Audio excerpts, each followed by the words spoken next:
ത്രിയേക ദൈവ തിരുനാമം വാഴ്ത്തപ്പെടുമാറാകട്ടെ.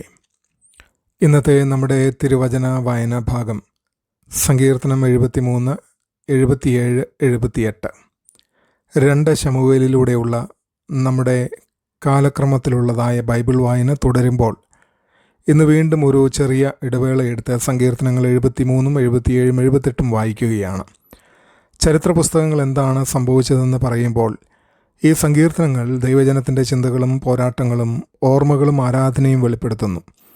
ചരിത്രത്തിൻ്റെ യുദ്ധഭൂമിയിൽ നിന്ന് ഹൃദയത്തിൻ്റെ യുദ്ധഭൂമിയിലേക്കാണ് ഇവ നമ്മെ കൊണ്ടുപോകുന്നത്.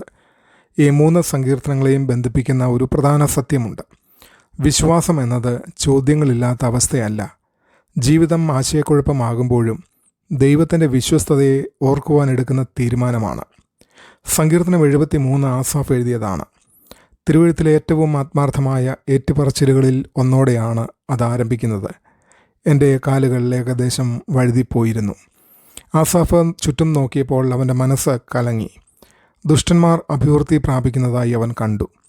അവർക്ക് സമ്പത്തും സ്വാധീനവും കഷ്ടപ്പാടില്ലാത്ത ജീവിതവും ഉള്ളതുപോലെ തോന്നി. എന്നാൽ ദൈവത്തെ ഭയപ്പെടുന്നവർ കഷ്ടതകൾ അനുഭവിക്കുകയായിരുന്നു. ഇതെല്ലാ തലമുറയും ചോദിക്കുന്ന ചോദ്യമാണ്. ദൈവഭക്തിയില്ലാത്തവർ വിജയിക്കുന്നത് പോലെ തോന്നുമ്പോൾ ദൈവമക്കൾ എന്തുകൊണ്ട് കഷ്ടപ്പെടുന്നു? സങ്കീർത്തനത്തിൻ്റെ ഭൂരിഭാഗവും ആസാഫ് തൻ്റെ സ്വന്തം കണ്ണുകളിലൂടെ ജീവിതത്തെ നോക്കുകയായിരുന്നു. എന്നാൽ അവൻ ദൈവത്തിൻ്റെ വിശുദ്ധ മന്ദിരത്തിൽ പ്രവേശിച്ചപ്പോൾ എല്ലാം മാറി. ദൈവസന്നിധിയിൽ അവൻ്റെ കാഴ്ചപ്പാട് മാറി. ലോകത്തിൻ്റെ സമൃദ്ധി താൽക്കാലികമാണെന്നും ദൈവസാന്നിധ്യത്തിലുള്ള കൂട്ടായ്മ നിത്യമായതാണെന്നും അവൻ തിരിച്ചറിഞ്ഞു. ഈ സങ്കീർത്തനത്തിൻ്റെ ഉച്ചകോടി വിശ്വാസത്തിൻ്റെ മഹത്തായ ഏറ്റുപറച്ചിലിലാണ്. സ്വർഗത്തിൽ എനിക്ക് ആരുള്ളൂ? ഭൂമിയിലും നിന്നെയല്ലാതെ ഞാനൊന്നും ആഗ്രഹിക്കുന്നില്ല. ദൈവം എന്നേക്കും എൻ്റെ ഹൃദയത്തിൻ്റെ പാറയും എൻ്റെ ഓഹരിയും ആകുന്നു. ഏറ്റവും വലിയ സമ്പത്ത് വിജയമല്ല, ദൈവം തന്നെയാണ്. ഇന്നത്തെ തലമുറ തൊഴിൽ, സമ്പത്ത്, സ്വത്തുക്കൾ, സമൂഹമാധ്യമങ്ങൾ എന്നിവയിലൂടെ നിരന്തരം മറ്റുള്ളവരുമായി സ്വയം താരതമ്യം ചെയ്യുന്നു. താരതമ്യം സംതൃപ്തി കവർന്നെടുക്കുന്നു. എന്നാൽ ആരാധന നമ്മുടെ കാഴ്ചപ്പാടിനെ ശരിയായ സ്ഥാനത്ത് എത്തിക്കുന്നു. നമ്മുടെ ഇപ്പോഴത്തെ സാഹചര്യങ്ങളെ അടിസ്ഥാനമാക്കി ദൈവത്തിൻ്റെ നന്മയെ വിലയിരുത്തരുത്. പകരം ദൈവത്തിൻ്റെ നിത്യനന്മയുടെ വെളിച്ചത്തിൽ നമ്മുടെ സാഹചര്യങ്ങളെ വിലയിരുത്തുക. സങ്കീർത്തനം 77 ആഴമായ ആത്മീയ അന്ധകാരത്തിലൂടെ കടന്നു പോകുന്ന ഒരു വിശ്വാസിയുടെ അനുഭവമാണ് ചിത്രീകരിക്കുന്നത്. സങ്കീർത്തനക്കാരന് ഉറങ്ങാൻ കഴിയുന്നില്ല. അവൻ്റെ പ്രാർത്ഥനകൾക്ക് ഉത്തരം ലഭിക്കാത്തതുപോലെ തോന്നുന്നു. അവൻ വേദന നിറഞ്ഞ ചോദ്യങ്ങൾ ചോദിക്കുന്നു. ദൈവം കൃപ കാണിക്കുന്നത് മറന്നുപോയോ? ശ്രദ്ധിക്കുക, ഇത്തരത്തിലുള്ള പോരാട്ടങ്ങൾ ബൈബിൾ മറച്ചു വയ്ക്കുന്നില്ല. ആത്മാർത്ഥമായ ഹൃദയങ്ങളെ ദൈവം സ്വാഗതം ചെയ്യുന്നു. എന്നാൽ പിന്നീട് ഒരു നിർണായക വഴിത്തിരിവ് സംഭവിക്കുന്നു. ഞാൻ യഹോവയുടെ പ്രവൃത്തികളെ ഓർക്കും.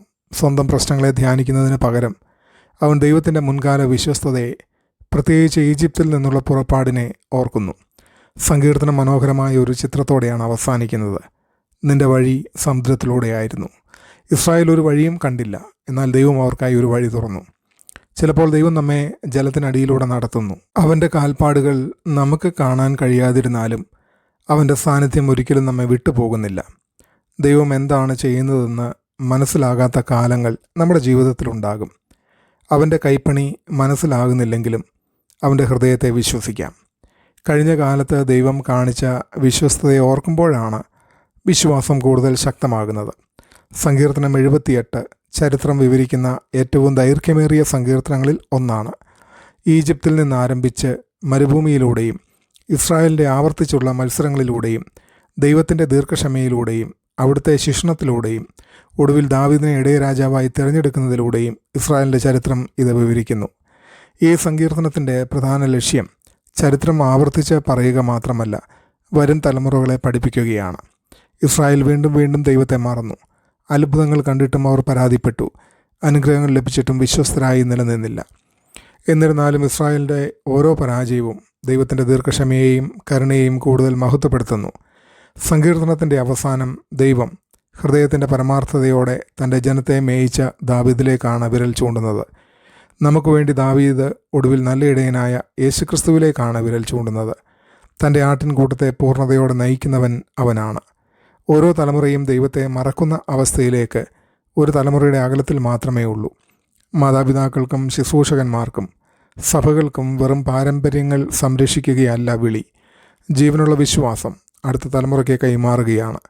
നമ്മുടെ മക്കൾക്ക് നാം നൽകുന്ന ഏറ്റവും വലിയ അവകാശം സമ്പത്തല്ല, ദൈവത്തിൻ്റെ വിശ്വസ്തതയെക്കുറിച്ചുള്ള നമ്മുടെ സാക്ഷ്യമാണ്.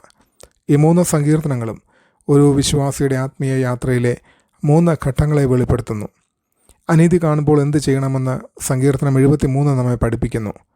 ദൈവം നിശബ്ദനായിരിക്കുന്നത് പോലെ തോന്നുമ്പോൾ എന്ത് ചെയ്യണമെന്ന് സങ്കീർത്തനം 77 നമ്മെ പഠിപ്പിക്കുന്നു. അടുത്ത തലമുറ ദൈവത്തിൻ്റെ പ്രവൃത്തികളെ മറക്കാതിരിക്കുവാൻ എന്ത് ചെയ്യണമെന്ന് സങ്കീർത്തനം 78 നമ്മെ പഠിപ്പിക്കുന്നു.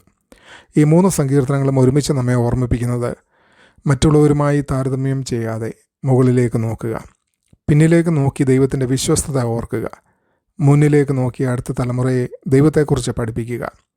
ഇന്ന് നമുക്ക് ചിന്തിക്കേണ്ടുന്ന കാര്യങ്ങൾ: എൻ്റെ കാഴ്ചപ്പാടിനെ നിയന്ത്രിക്കുന്നത് എന്താണ്? എൻ്റെ സാഹചര്യങ്ങളോ ദൈവസാന്നിധ്യമോ? ഞാൻ എന്ത് ആത്മീയ പാരമ്പര്യമാണ് എൻ്റെ പിൻപിലുള്ളവർക്ക് നൽകുന്നത്? ജീവിതം അന്യായമാണെന്ന് തോന്നുമ്പോഴും ദൈവത്തിൽ ആശ്രയിക്കുവാനും അന്ധകാര കാലങ്ങളിൽ അവിടുത്തെ വിശ്വസ്തത ഓർക്കുവാനും അടുത്ത തലമുറയോട് അവിടുത്തെ മഹത്വം വിശ്വസ്തയോടെ അറിയിക്കുവാനും കർത്താവ് നമ്മെ ഓരോരുത്തരെയും സഹായിക്കട്ടെ. ആമേൻ.